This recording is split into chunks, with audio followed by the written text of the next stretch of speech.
O bolsonarismo enfrentou uma derrota no primeiro turno. O desafio para a esquerda agora é garantir que mais candidaturas progressistas conquistem prefeituras no segundo turno. Sobre o assunto, contamos com a análise política do jornalista José Roberto de Toledo na entrevista central.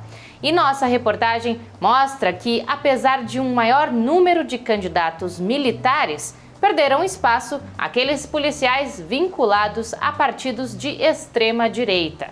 Eu sou Pamela Oliveira e a Central do Brasil está no ar.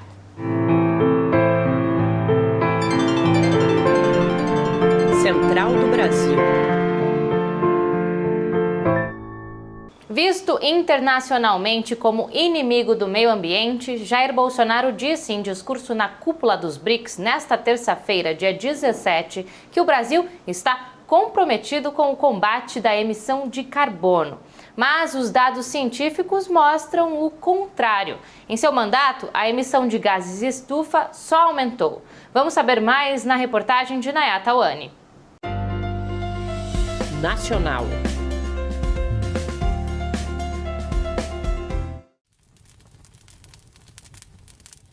Um levantamento recente do Observatório do Clima, com mais de 50 ONGs, apontou que as emissões de gases estufa do Brasil aumentaram quase 10% no primeiro ano do governo de Jair Bolsonaro.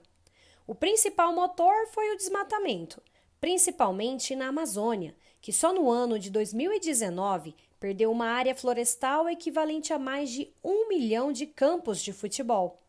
Márcio Astrini, secretário executivo do Observatório do Clima, comenta sobre estes dados preocupantes.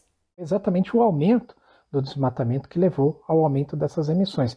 No primeiro ano do governo Bolsonaro, esse incremento de destruição florestal, principalmente na Amazônia, foi de 34%. Todo esse desmatamento, todo esse aumento de emissões, ele está diretamente vinculado às políticas antiambientais do governo, políticas que favorecem o crime ambiental, favorecem a grilagem de terra, o desmatamento, extração ilegal de madeira, o garimpo ilegal. O mesmo estudo ainda mostra que a agropecuária foi responsável por 72% destas emissões. O agronegócio utiliza de várias práticas que superexploram o meio ambiente, como o uso de correntões para a derrubada de árvores em larga escala, fogo na vegetação e diversas outras técnicas que desmatam os biomas nacionais. A engenheira ambiental Isabela Souza explica o quanto a política do atual governo acelera a destruição da natureza. Hoje a gente percebe uma tentativa mais nítida de enfraquecer essa política, de enfraquecer essa governança ambiental. Isso se faz perceber principalmente através dos baixos investimentos na área, né? Além de discursos desencontrados, um ministério desorganizado. Novamente, a população do Amapá foi vítima de um apagão total. Nesta terça-feira, dia 17, um problema no sistema de distribuição de energia elétrica na usina hidrelétrica de Coroaci Nunes deixou os 13 municípios afetados pelo primeiro apagão, outra vez totalmente sem luz. Para piorar a situação, as pessoas têm reclamado de falhas no sistema de rodízio de energia entre os municípios afetados, que vem sendo empregado desde 7 de novembro. Com o estado de calamidade indo para a terceira semana sem soluções efetivas, o número de infectados por Covid-19 aumentou e o atendimento aos pacientes com coronavírus também está prejudicado. Nos últimos 15 dias, o número de mortes saltou de 4 para 26 vítimas fatais da doença. E vamos para a parada cultural. O músico do Piauí, Pedro Munhoz, dá uma sugestão de livro para quem gosta de conhecer a história da música popular brasileira. Parada cultural. O livro do José Ramos Tinhorão, que eu resgatei aqui da minha estante de livros, História Social da Música Popular Brasileira. Um livro sempre atual e que eu estou relendo exatamente diante do que estamos vivendo. E aqui um pouco da história da nossa música popular brasileira, da cultura do dominador e da cultura do dominado, para a gente entender um pouco do que nós vivemos e do que nós consumimos musicalmente, né? Vale a pena, um bom livro. José Ramos Chorão, História Social da Música Popular Brasileira. A cada 10 policiais militares que se candidataram nestas eleições, um foi eleito. Essa é a média geral no Brasil, mas no estado do Mato Grosso, por exemplo, 1 a cada 5 policiais candidatos a vereador conquistou um espaço na Câmara Municipal.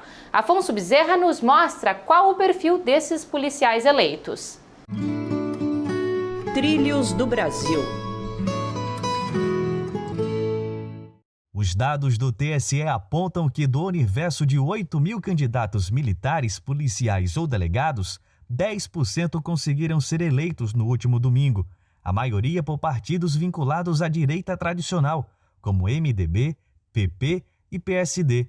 Os candidatos alinhados ao discurso da antipolítica, filiados aos partidos da extrema-direita, como o PSL, não conseguiram êxito similar ao de 2018. Esse número, de acordo com o professor Josué Medeiros, não significa que o cenário municipal sirva de parâmetro para as eleições presidenciais em 2022. Então, essa relação não se dá, sabe? E aí isso vale para partidos estabelecidos como para movimentos como esse, sei lá, candidaturas negras ou candidaturas de policiais, né? Essas inovações que aparecem na eleição municipal não necessariamente vão se reproduzir na eleição nacional. Vai precisar de estratégia desses movimentos para isso. 50 candidatos militares foram eleitos prefeitos. 2 delegados, entre eles uma mulher, estão disputando o segundo turno em 2 capitais. O desempenho dos fardados nos partidos de esquerda obteve um avanço. No PT, 9,7% dos candidatos ligados à pauta da segurança foram eleitos.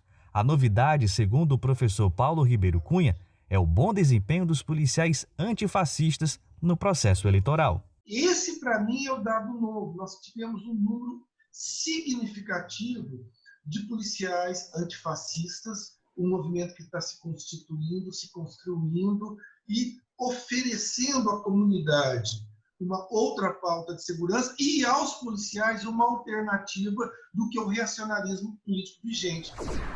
Os partidos de centro-esquerda que não avançaram no pleito já começaram a se posicionar em apoio aos partidos do campo progressista, que continuam disputando as prefeituras com projetos democráticos. Naya Tawani conversou com o jornalista José Roberto de Toledo sobre o primeiro turno das eleições e as perspectivas para o segundo turno. Vamos acompanhar. Entrevista Central. A entrevista central de hoje é com o jornalista José Roberto Toledo. Ele que é editor executivo da revista Piauí e um dos fundadores da Associação Brasileira de Jornalismo Investigativo, a ABRAGE. E a nossa conversa de hoje, a gente vai falar sobre as eleições e as perspectivas para o segundo turno. Como a gente pode avaliar o desempenho das forças progressistas nesta eleição? Em geral, perderam, né?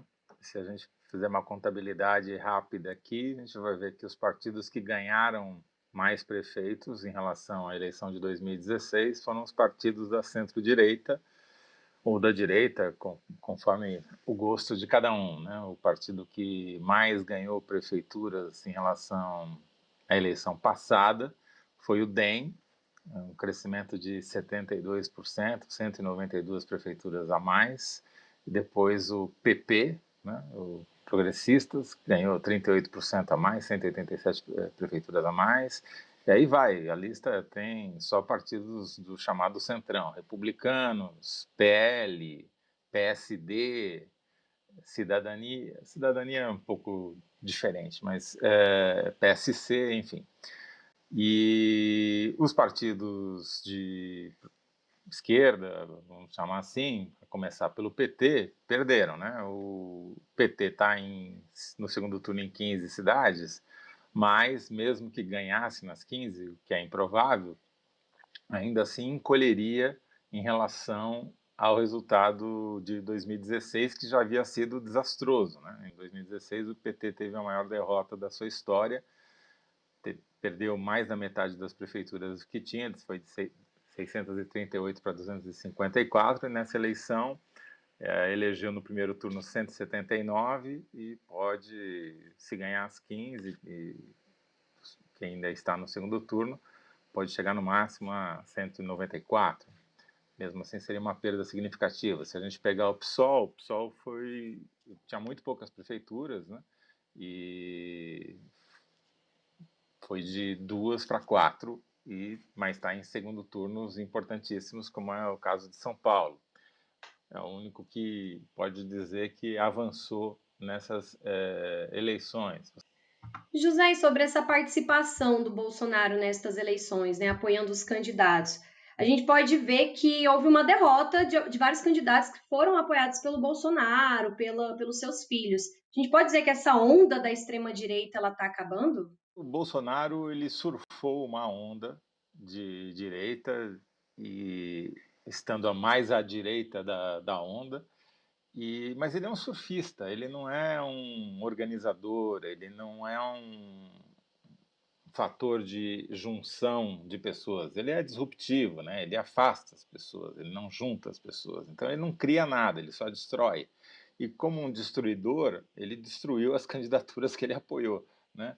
A pegar o maior exemplo como a candidatura do Celso Russomano aqui em São Paulo. Não que o Celso Russomano já não fosse cair, porque isso era previsível, porque ele já tinha desempenhado esse papel de cavalo que sai na frente e termina em quarto ou quinto lugar em todas as últimas eleições majoritárias que ele disputou. Então isso já era previsível. A burrice do Bolsonaro foi apoiá-lo, foi declarar apoio justamente no momento que a gente sabia que era o momento anterior à queda, né? O Bolsonaro mostrou que não elege ninguém. Tudo bem, raramente os presidentes têm influência em eleições municipais, porque o que está em disputa são problemas locais, não são problemas nacionais. Mas o Bolsonaro não criou nada, ele está sem partido, ele não conseguiu recriar a arena dele lá. Ele é um cara que só destrói, ele não cria absolutamente nada, e isso ficou demonstrado nessa eleição. Quem estiver junto com ele vai afundar. E a violência, né, por motivações políticas, infelizmente, foi uma marca nessas eleições. Como a gente pode conter esse fenômeno? É uma questão que é pouco tratada. A gente continua tratando a política brasileira como se ela fosse algo pacífico, e não é. A quantidade de prefeitos e vereadores que sofreram atentados ou até foram assassinados ao longo dessa campanha eleitoral é uma quantidade que deveria soar um alarme muito maior do que soou até agora, né? E eu acho que a primeira coisa para mudar isso é encarar o problema e perceber que nós temos um problema e que ele precisa ser enfrentado. O que a gente pode esperar nesse segundo turno? Quem poderá sair vitorioso no dia 29 de novembro? Acho que esses partidos continuam favoritos, né? Pega o Rio de Janeiro, a disputa entre Centrão versus Centrão, né? Que é Republicanos, que é o atual prefeito, Marcelo Crivella, versus Eduardo Paes, ex-prefeito, DEM. Deve ganhar Eduardo Paes. Em São Paulo, apesar do ótimo desempenho do Boulos no primeiro turno, ele sai com uma desvantagem muito grande, tendo que recuperar quase 15 pontos que o atual prefeito Bruno Covas já saiu na frente. Então o PSDB é favorito aqui também. Em outras cidades importantes também, a gente vê esses partidos de centro-direita mais bem posicionados para ganhar o segundo turno. Então, embora não acho que vai ser uma lavada, eu acho que o resultado do segundo turno não vai alterar as conclusões que a gente chegou no primeiro turno, que é essa vitória da centro-direita, da direita, e a derrota da centro-esquerda, porque no PSB também perdeu prefeituras, o PDT também perdeu prefeituras, enfim. Não é uma... Acho que como você chamou os partidos ditos progressistas, vão ter que parar e repensar a sua atuação.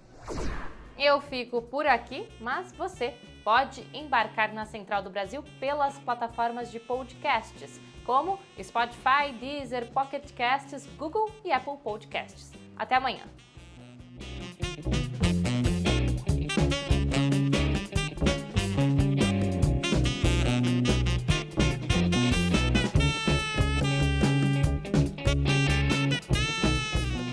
Central do Brasil, a rede de comunicação dos movimentos populares.